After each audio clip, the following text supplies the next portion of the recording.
This is Short-Term Rental Management, the show that is all about short-term rental property management with your host, yours truly, Luke Carl.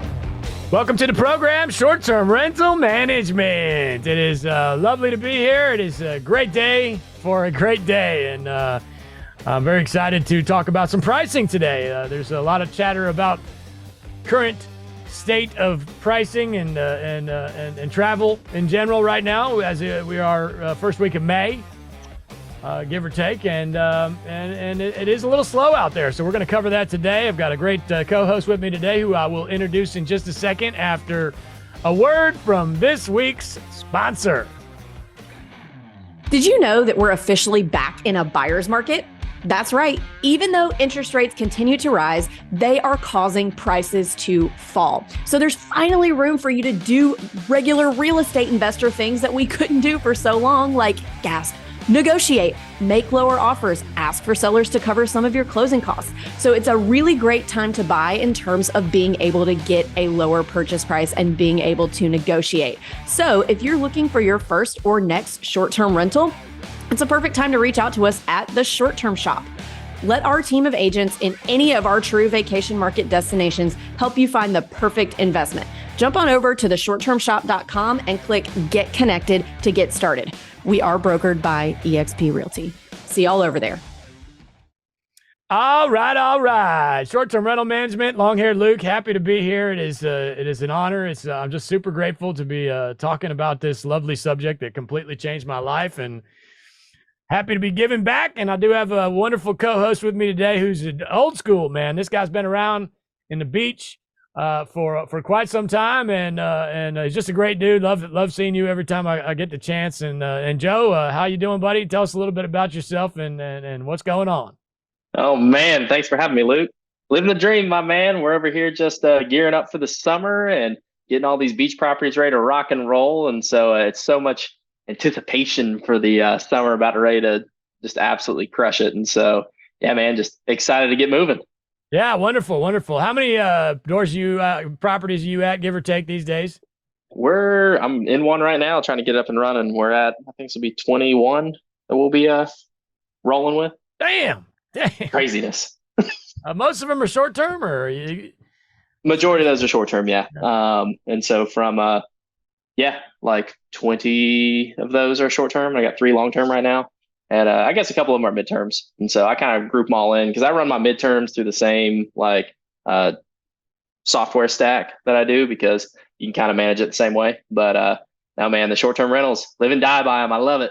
So the midterms, you're doing those on Airbnb also, or is it Furnish Finder, or all the above?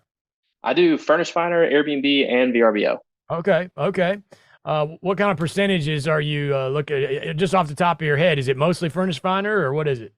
It's pretty much all Airbnb right now, which is weird. And so I think that's mainly because I roll so many people through the short-term rentals on Airbnb that I've got the superhost status. Every time I put a new listing on, it pushes me pretty high. And I'm only buying midterms in real specific markets. And so I've only got 3 of those, but they're not my bread and butter, but they're a good little supplement.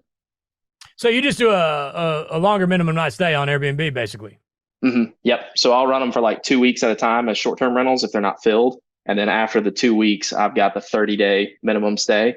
And so they'll fill up with the 30-night stays, and then I'll fill 3 or 4 different bookings in between them in the 2 weeks, just to roll those 5-star reviews, because it's all about getting pushed in that algorithm. Yeah, which is exactly what we're talking about today. But just remind me of your stack real quick. What are you using as far as softwares, if any? IGMS. Old school. It.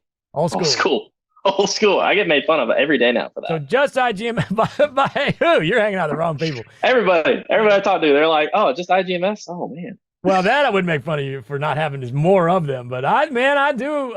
There's a beauty to the simplicity, really. I do think a lot of folks get carried away with software after software, especially when they're new, and that blows my mind. My perspective is 100%, and yours as well. It's 100% different, because when we started, none of this stuff existed. So I guess now these new folks are coming in, and they're just automatically signing up for as many softwares as they can, and they're looking at us like we're just old dudes.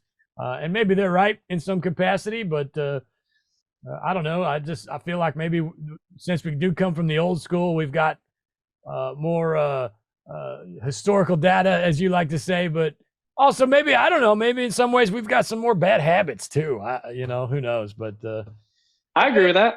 Yeah. I agree with that. I'm like ready to. I'm gonna revamp mine probably at the end of the season. We're gonna go through, you're gonna do all the fancy stuff. You're gonna switch management softwares? I'm pretty sure. Yeah, I'm pretty sure I'm gonna revamp the software. I'm gonna integrate price labs to everything, and I'm gonna start tweaking. Yeah, you got to do price labs, which I know you're using it, but you're not integrated. Right. And we'll get into that. But what software do you have your eye on? I'm looking at Guesty Pro. Oh. That's my thought. I'm thinking Guesty Pro. It was either that or OwnerRez with a rider with Hospitable on top of it. Mm-hmm. So I've been digging pretty deep into those. I'm seeing which one I like the most, but I'm leaning more towards Guesty Pro right now. Interesting. Which again, it does make sense. It seems that Guesty is what I call it. They call it Guesty Pro now. And OwnerRez, those two are kind of, they're a little more targeting larger, people with more than two properties, basically. I think Guesty for hosts is the whole point of that one is for folks that only have, maybe 3 to 5 properties or something. Although I don't know that I agree with that either. I think you could probably very easily run 50 properties through Guesty for hosts if that's what you wanted. But again, keep in mind, those are two completely different softwares. They're like changing every day now. So like, that's why I'm like kind of waiting. I want to see which ones really pull ahead over the next like 3 or 4 months. I think we're going to see a lot of advancement in them across the board. I agree. We've got a couple of them have announced they're coming out with the bank account integrations and I think direct booking, all these things. They just keep throwing more stuff on top. Absolutely. And I think we're going to see a lot of them disappear too, which is probably a good thing. It got out of hand there for a while. There's just too many people jumping in, trying to get subscriptions, et cetera, but not running, maybe that tight of a ship, I suppose. But anyway, today we're here to talk about pricing. It's early May, end of April, early May. And we're getting I've been getting a lot of questions and comments from folks, on Facebook, et cetera, about not having any bookings. I'm not getting any bookings, things like that. So the first thing I want to say there is it's May. I hate to tell you, and I know that people don't want to hear that. People don't want to hear it. And I get it, especially if you're brand new. And I think there's a psychology here where you came in, let's say you bought a house first of the year and you come in, you January and February are slow in most markets. Not every market, but most markets here we're generalizing. It's cold. If you don't have skiing, if you're on the beach, if you're in the mountains and don't have skiing, probably going to be pretty slow in January, February. Everybody knows that, so you got a month or so. If you're a January 1st person, you got a month and a half, 2 months to kind of get your feet wet, get things ready. And then March 1st hits and you're booked and you're having fun. Mid to late February, you start filling up and March and April are pretty easy and you got some bookings going and everything's kind of fun and happy and sexy. And then all of a sudden it's the 1st of May and your calendar's empty and you're sitting there saying, holy crap. And I do have a lot of thoughts on this subject. I guess the first thing I'll say is when it comes to a month like May, which I would find, I personally think May and September, as far as my properties are concerned, which I'm equal beach and mountain, I think May and September are pretty comparable, and they're weird months in that they sneak up on you. I think May is a little more rough than, well, at least seems like it because we're living in it right now. Maybe not in general, but than September. But September does come around and smack you across the face too. And here's what it is. A great deal of it is the school calendar. Everybody had their spring breaks. Spring breaks happen at different times. And then all of a sudden, we've spent our money. We've had our spring break vacation. We're not ready for summer vacation. Our kids are in school. We can't really go anywhere. And that, in a nutshell, people want to overanalyze it and drive themselves nuts over it. But that's May. And September is the same damn thing. What happens is beginning of September, kids go back to school. End of August, kids go back to school. September drops off like a cliff. Oh, yeah. Of course, you do have 2 big holidays, one in each month, right? You got Memorial Day and Labor Day. And so for that, they're again, very similar in that they have these big 3-day weekend holidays where people will go out and you can charge a little more for those holidays. but the rest of the month is pretty, just dead. And in the 3-day weekend, you like to think you could get 5, 6, 7 days for those, like a Christmas or a Thanksgiving. It's not going to happen. It's going to be 3 or 4 days, even on a bigger property in most cases, because guess what? They got to go back to school. They got to go back to work. So, what are you experiencing across the board this year? And is it any different than last year? What do you have for thoughts for me here on this? Oh man, definitely different than last year. A lot of people forget what you just said, because back in the day, we would charge a really high amount for the first 2 weeks of April. And that's the thing that everyone's realizing right now. It's like, hey, no one's complaining about April because we have those 2 basically completely full weeks, which just so happens to be school spring break. And then it kind of tapered off. And it's like, well, my last 2 weeks were pretty slow, but April was still great because I had these 2 high performing weeks. And then you step into May and you're like, oh my gosh, it's still going because school is still in session. And so back in the day, we used to overcharge those first 2 weeks of April. And then we would just slash our prices at the end of April because we were like, just anybody we can get inside the door on those, because we knew they were going to be empty. Well, COVID comes and we're 100% occupied all the time. And it's like, you can't get people away from your units. And so historical amnesia set in the last 2 years on that one. Yeah, I agree. I used to set my Aprils through the roof. And I mean, here's why. You might only get one, like you said, 2 weeks of high in April. Based on, whose spring break is when. Like Atlanta's spring break is always the same time, and Alabama's spring breaks are generally the same time. And these are big, if you're in the Southeast, those are big college areas for one thing, and also big tourist vacation towns within a few hours.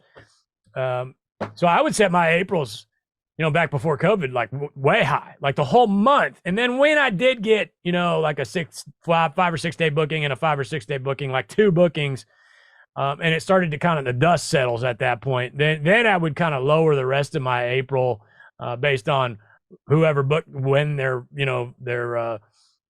spring break was. I figured, whatever I have left over in April is probably just going to be a regular old booking at that point. So I would lower it down. But you're right. COVID changed that. We were booked all the time. I feel like last year it did start to kind of get back to a little bit, 21 was insane regardless.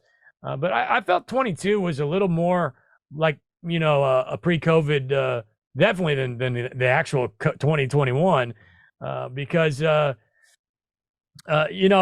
economy had started to change. The interest rates has started to go up, and I don't know. I do remember slightly a similar thing in May where I was like, look up and, oh man, my May is looking a little rough right now. So let me explain what I mean by that. And also, and I'll get back to the May, September thing here. May and September need to be worked on in advance. And what I mean by it in advance is January and February. And so we're already in May right now. If you're worried about May right now, it's probably pretty close to a lost cause, although we're going to give you some pointers on what to do with what's left of it. And really, in my opinion, you're probably better off focusing on September, really, at this point, because it's not a lost cause yet. You got to get, you got way less people coming in these 2 months than a June, July, August, October. October's pretty heavy, even in a lot of beach markets. And then, of course, November and December end up being a pretty good month across the board, even though you got 2 crappy weeks. You usually have 2 good weeks in those 2 months. Anyway, February is really when you got to start targeting May. When those late February bookings start to come in, that's when you're going to have a better chance to scoop up the few people that may book in a May and September. It's a fraction of the number of people that are booking April and June, July, etc. And I also, for that same reason, I think it's okay to book May and September further in advance if you can. And other months, I would say no. I think, again, Airbnb has that 90% of all bookings are 30 days in advance or less, unless it's May or September. So those we got to work on like 2-3 months in advance. And like I said, right now, your May's probably a bit of a lost cause. Just yesterday and the day before, I was tweaking my Septembers. What are you feeling there? Is it a similar vibe?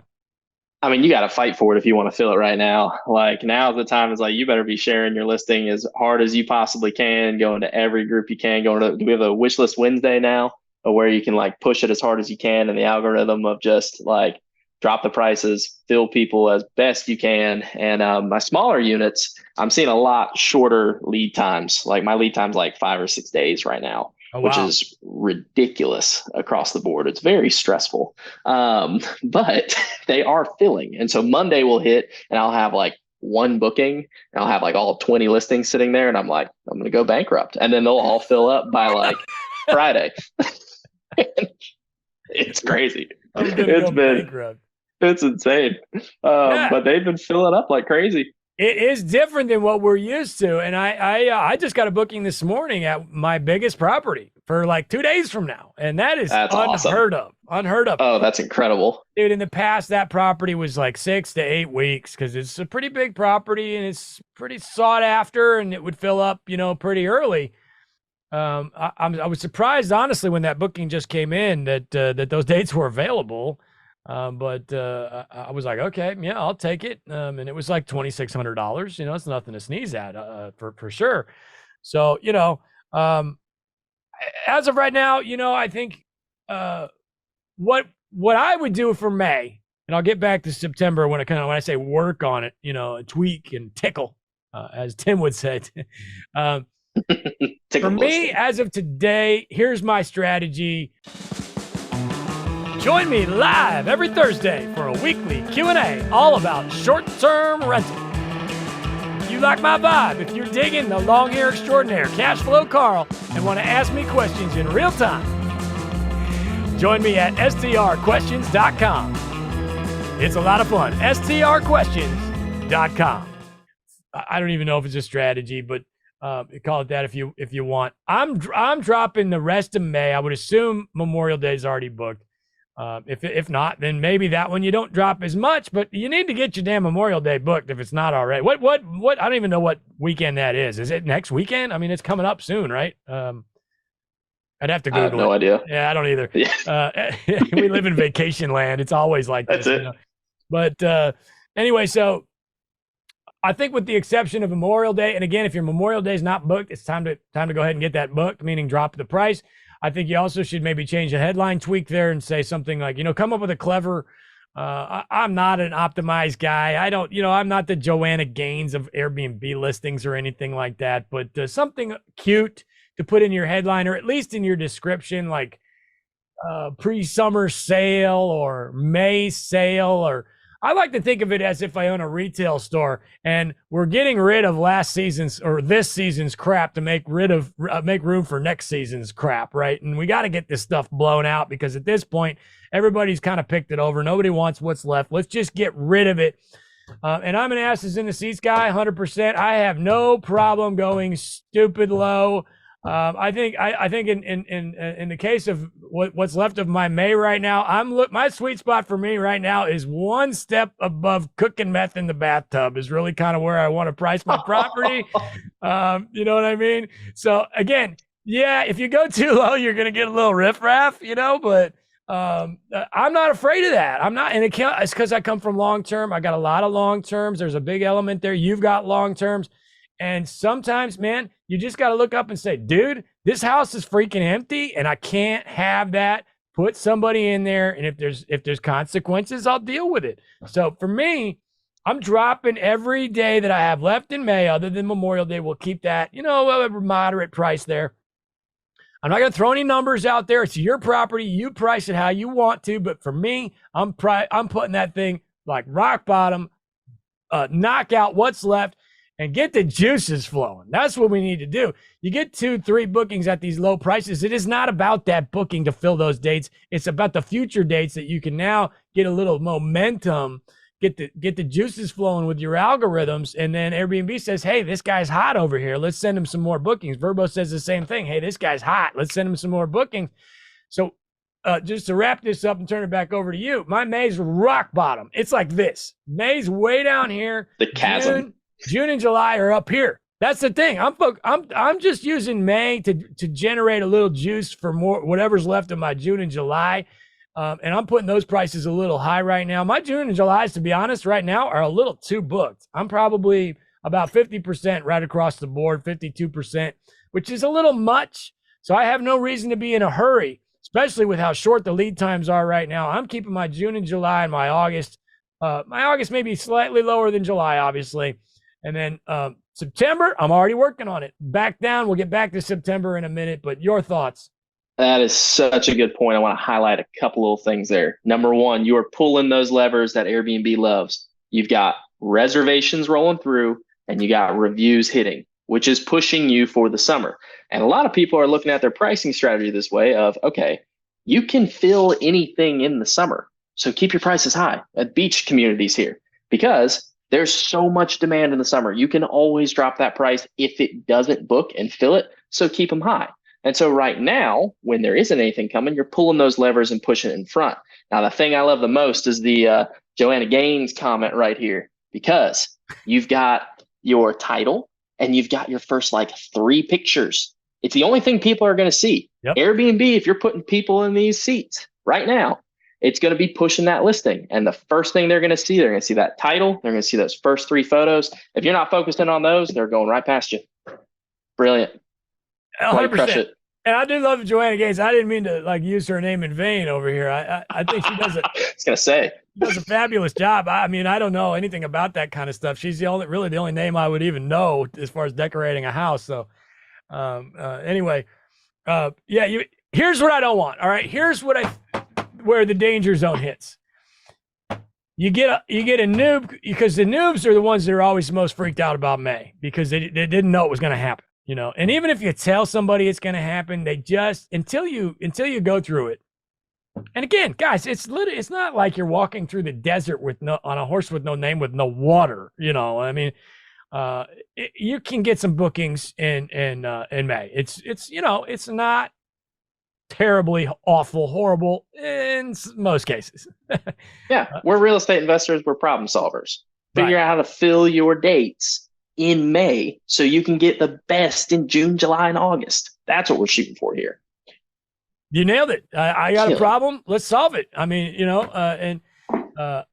look, what's this? This Vanilla Ice at that point, right? So the DJ revolves it, So anyway, but what I don't want you to do, if you're brand new and you're coming in and, oh my God, I can't get any bookings, March and April were a lot of fun. I was making some dough. I got the green lights rolling and my bank account's hitting, having some fun, paying for this thing that I can actually enjoy with my family. It's a wonderful thing. What I don't want you to do is, if I would assume most folks are using Price Labs or some sort of software, you generally have your low, your mid, and your high on your pricing softwares, or your base rate is your middle number.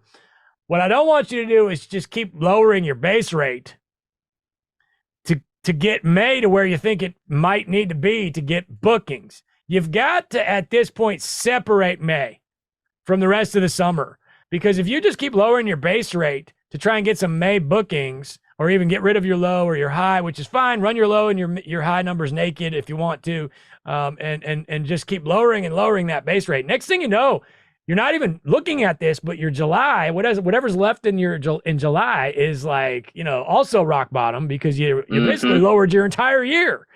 So it needs to be differentiated. It really needs to be, here's what's left of May. For if you're listening to this today, which is 1st of May, give or take 2023, and then way up here still, somewhere maybe in here, I guess, is June and July. Don't lower your base rate to try and get May. It will bite you in the ass. And then you're going to be saying in August, you're going to be saying, crap, I probably could have gotten more for July. And that tenant quality differs in different parts of the calendar. If you get someone really, really low in June, July, you probably don't want that person in there. Even though that same rate is booking in May, that person could be really fantastic because you don't have as much demand coming in. But you want to really keep those ones high. It's great because you can manually adjust that too. You can select the dates you want in May and then drop them on Price Labs. I've seen it done. And you don't have to affect that base rate. So that's brilliant. That's great stuff. Couple different things. You can do that a couple different ways. You can set up a season on this is a good way to do it, because if you forget next year, here's what I did this year. I forgot about May. I did a decent job with January and February, probably better than normal. And then I forgot about May. And then now here we are, and I'm like playing catch up. And that's what sucks, you know? So you could set a season on Price Labs for the entire month of May. And then guess what? When next May rolls around and it becomes open again, if you're doing like a 12-month calendar or whatever, that season's already in there. And Price Labs will remember, here's what he wanted to do in May. Let's go ahead and do this for next May. Because you blink your eye and a year goes by, you know, and then we're just chasing it and doing the same damn thing all the time. You could do it that way, or you could set up. You could do. I call it the black lines, which is a manual override. I just click and drag from today's date until the 30th or whatever the last day of May is, and override the whole damn thing. You know, some people you might consider doing higher on the weekends. Nothing wrong with that. I don't care. I just blow that damn thing out. This is last year's model. Get rid of it, you know. And yeah. So that, off the top of my head, a couple of different ways to do the pricing: manual override on May, or set up a season on Price Labs. Is there another one that I'm not thinking of here? Yeah, it's like, why wouldn't you use every advantage you possibly could? Step into Airbnb and offer some of their direct discounts that they like to do now, because that's only thing it's going to do is push you more in the algorithm. And so do it a little bit from everywhere so it can see you're making all these changes. And we don't know if it's going to work. Does anyone actually know what the algorithm does? No. All I know is you really start messing with it and things happen. Yep. Tweak it all the time. I'm on a new habit of changing my hero. We call it a hero pick around here, your main picture, once a week. I got it on rotation once a week. I think that the picture itself is less important than changing the picture. How do you feel about that? How do you feel about that? I like it, as long as they're really good pictures. As long as they're both like really good ones. I mean, if you're taking one of the bathroom and then just random one of like, I don't know, a dog. Well, you know how you have your 4 favorite pictures, maybe your 5 top pictures. I'm rotating those into my first picture. And so they're all, you know, high quality attractions, but one day it might be the pool, and then the next day it's the exterior, and then not the next day, next week or whatever, and so forth. You got your finger in the iPhone photo a little bit, so it's a little blurry and whatnot. Focus. Yeah, that's the one. So that, you know, everything we're talking about here is going to translate to September as well, you know, and I think that it would not be a bad idea to go in and set up a season for September if you wanted to, and just knock the whole thing out low right now. Obviously, not Labor Day. Or you could do a manual override. You can do a manual override with whatever price you want on Price Labs. You can do a manual override with a percentage underneath base rate if you want to. I find that to be, it doesn't work quite as well in my brain as just I just pick a price and go with it. And then also again, when we get through this and it's like, you know, probably late June, early July, your headline needs to start focusing on fall, you know, fall, whatever, make it some fall fling or whatever, something clever, or September special, you know, because you want to emphasize, hey, I've got some deep discounts. If you want to book a little in advance here for September, back to school specials, we're ready to rock on this thing. And you know, you can forget about June and July. When those bookings come in June and July, you're just like, okay, it's supposed to happen. But if you see a September booking, that's when you should get excited. Man, I'm really doing my job over here. Crushing it. And make sure you know your individual market really well, because in some of these shoulder seasons, like our beach markets, for example, and our mountain properties, like some groups will put together like these larger events. And so you might randomly have like a Friday through Saturday that's just kicking. And you really need to know what's coming on that so you can capitalize that. That can set you apart between the 75% performer and the 90% performer. If you know in your specific market, you've got an event that's bringing a bunch of people in. And so try to track those and see if you have any of those, if you want to try and push it more. But yeah, 100%. Drop those prices, get them booked. Speaking of events, I had started to tell this story before I hit record. I said, I'm going to save this story. So here, I've been motorcycle shopping, and I'm always motorcycle shopping. And I called, there's a new model. Who is it? Exactly. You know, you're a Corvette guy, but I called, and they got a new model that I'm just in love with. Of course, Harley Davidson's my thing, and I'm in love, not the model, but the color. And my new, okay. the color. My newest motorcycle is 15 years old, and I'm sitting here thinking, maybe it's time to get something that I'm a dad, maybe something I can push the button and be reliable instead of every time I go out to my garage, I got to find a damn wrench and this and that, and I've got a pan head, shovel head. These things are, you got to have wrenches if you're going to go ride them, Anyway, with you, justify this thing to myself, but. Anyway, I called this dealer, and these guys did not want to talk to me. Like, they did not care. And I've got the same area code, it wasn't like I was calling from some other state and I'm kicking tires, literally. But these guys were all cocky, and the price was way higher than it was in other parts of the country because I was doing my research, and here's what it is. It's exactly what you just mentioned. Events. There's a bike rally coming in next week, and these guys are cocky. And he's like, I don't even need to answer this phone call because next week somebody's going to walk in here and buy this thing with cash. Yeah. And so he's all cocky and walking around like he's damn John Wayne, And guess what? When that bike rally leaves town, you're going to be like, oh, crap. What was that guy's phone number again? Maybe I should have been a little nicer to him. So, but yeah, the event thing, man. You don't want to take it the other direction in June and July because that's what'll happen. You'll get cocky in June and July. My prices are high. I'm getting some bookings. And then next thing you know, it's September and you're getting smacked in the face again. And you're like, oh, crap. Somebody was interested 3 months ago. Maybe I better call him up, Right. Come back, please. Yeah, come on, we're back. Empty. Hey, I did want to mention. What color? What color? Oh, man. Yeah, what color? We got to know. Yeah. The people need to know. It's orange, actually. That's my favorite color.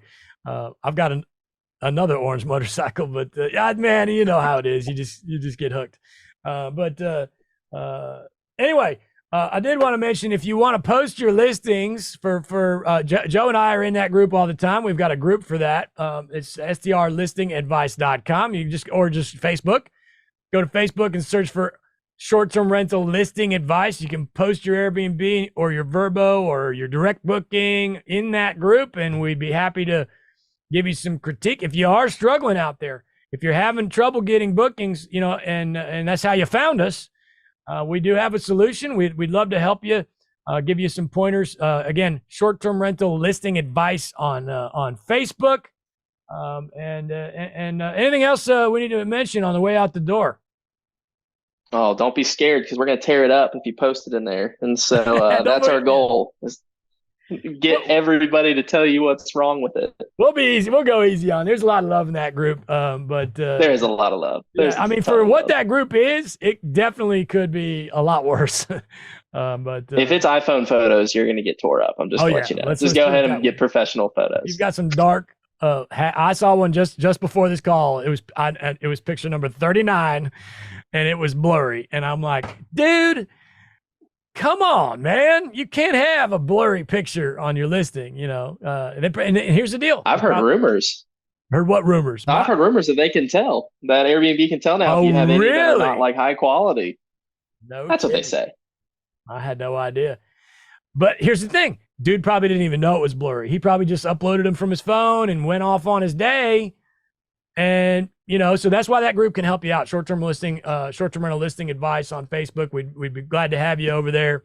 And that's short, sweet, simple this week. We wish you luck with the rest of your May. And of course, I'm not afraid to beg for a 5-star review. We are living in a review business here with short-term rentals. So please hit short-term rental management with a 5-star wherever you are listening. And we love you. Joe, tell them goodbye.